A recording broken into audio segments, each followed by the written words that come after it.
భవన్లో హరీష్ రావు మాట్లాడుతున్నారు. ఆ లైవ్ చూద్దాం. పుట్టిగా మాట్లాడతలేదు. ఫస్ట్ ఎపెక్స్ లో మాట్లాడింది, సెకండ్ ఎపెక్స్ లో మాట్లాడింది.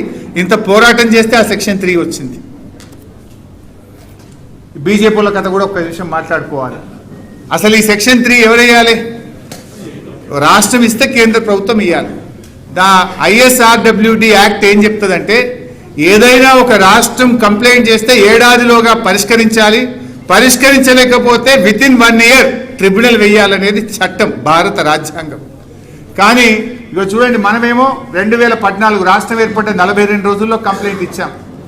కానీ కేంద్రం పట్టించుకోకపోతే మనము ఇక్కడ 2 సార్లు మాట్లాడినాం. ఇంటర్ స్టేట్ మీటింగ్స్లో, ఫస్ట్ ఎపెక్స్ కౌన్సిల్లో మాట్లాడినాం. దెన్ ఇంకా ఏడాది దాటినాక మనం చూడండి ఎంత కేసీఆర్ గారు ఎంత నిజాయితీగా పోరాడిన దానికి 14 రాష్ట్రం ఏర్పడ్డ 42 రోజుల్లో కోర్టులో కేసు వేశారు. ఏడాదిలోగా పరిష్కరించాలి. ఏడాది దాటినప్పుడు 11/8/2017 కరెక్ట్గా విత్ ఇన్ డేస్ ఒక్క రోజు కూడా వేస్ట్ చేయకుండా కేంద్రం 1 year లో పరిష్కరించకపోతే 2015 ఆగస్టులో మళ్ళీ సుప్రీంకోర్టుకు పోయినారు. సుప్రీంకోర్టులో పోరాడినాం. ఇక్కడ ఫస్ట్ ఎపెక్స్ కౌన్సిల్లో మాట్లాడడం జరిగింది, సెకండ్ ఎపెక్స్ కౌన్సిల్లో మాట్లాడినాం. సెకండ్ ఎపెక్స్ కౌన్సిల్లో వాళ్ళ కేంద్రం ఒప్పుకున్నది, లేదు మీరు విత్డ్రా చేయండి సుప్రీంకోర్టుకి వెళ్ళి, మేము ట్రిబ్యునల్ వేస్తాము అని కేంద్రం దిగొచ్చింది.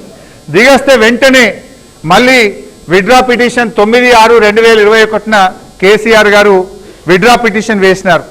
సరే, విత్డ్రా పిటిషన్ వేసిన తర్వాత కూడా సుప్రీంకోర్టులో 4 నెలలు పట్టింది. 6/10/2021 మన విత్డ్రా పిటిషన్ అయిపోయింది, అంటే సుప్రీంకోర్టు ఆమోదించింది. చూడండి, 2 ఏళ్ళు తీసుకున్నారు. అపెక్స్ కౌన్సిల్లో మీరు విత్డ్రా చేయండి, వెంటనే మీకు ట్రిబ్యునల్ వేస్తామన్న బీజేపీ ప్రభుత్వం 6/10/2021 మనం సుప్రీంకోర్టులో విత్డ్రా చేస్తే మళ్ళీ ఎన్నికల ముందు రాజకీయ లబ్ధి కోసమో ప్రజల్లోకి వెళ్ళలేమనో ప్రజలు నిలదీస్తారనే భయంతో కేసీఆర్ ఒత్తిడితోని కరెక్ట్గా 6/10/2021 సుప్రీంకోర్టులో విత్డ్రా చేస్తే 6/10/2023 నాడు సెక్షన్ 3 ఏర్పాటు చేస్తూ ఆ రోజు గెజిట్ నోటిఫికేషన్ ఇచ్చిండ్రు. ఇప్పుడు చెప్పండి, కేసీఆర్ గారు ఎంత నిజాయితీగా పోరాడినరో దీన్ని చూస్తే ఎవరికైనా అర్థం కాదా? రాష్ట్రం ఏర్పడ్డ 42 రోజులకు కంప్లైంట్ ఇచ్చారు. ఏడాదిలోగా పరిష్కరించకపోతే ఏడాది నిండిన కొద్ది రోజుల్లోనే సుప్రీంకోర్టు పోయిండ్రు.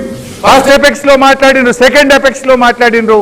కేంద్రం మాట ఇస్తే విత్డ్రా చేసి పిటిషన్ వేస్తే మళ్ళీ 2 ఏళ్ళు టైం తీసుకొని లాస్ట్కు మనం సెక్షన్ 3ని సాధించినాం. ఎందుకు ఈ ప్రయత్నం అంతా? 299లో మనం బతకలేం. 299 మనకు సరిపోదు.